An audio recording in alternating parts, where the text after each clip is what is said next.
So welcome to Deep River, my hometown, and welcome to the Lower Connecticut River Valley.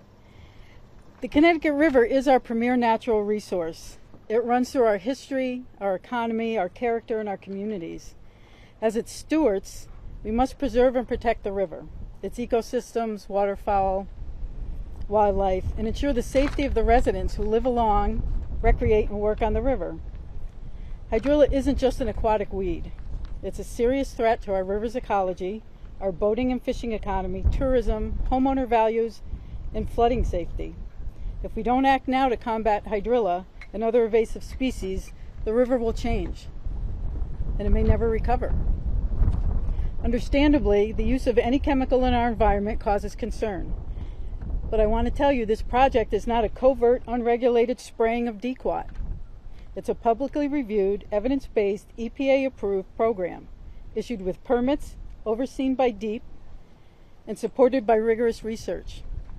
It comes down to this: we do nothing or use ineffective methods to control hydrilla. The problem will worsen, and other invasive species will proliferate, and we'll actually need to use more chemicals in the future.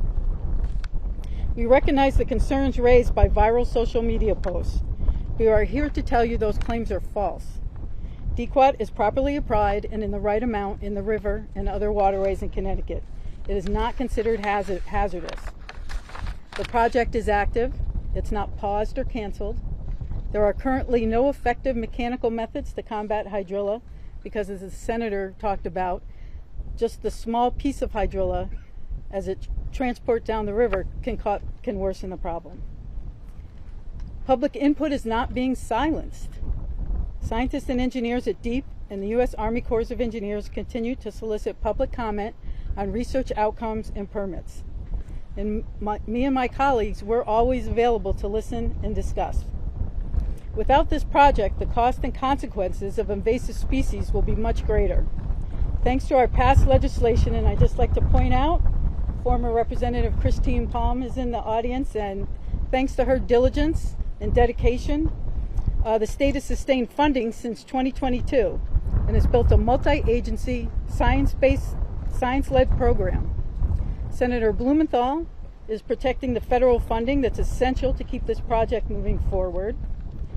So from experts at DEEP and the U.S. Army Corps of Engineers to Senator Blumenthal, local state representatives, and our municipal elected officials, and along with our conservation partners, all of us are aligned. We must protect the Connecticut River.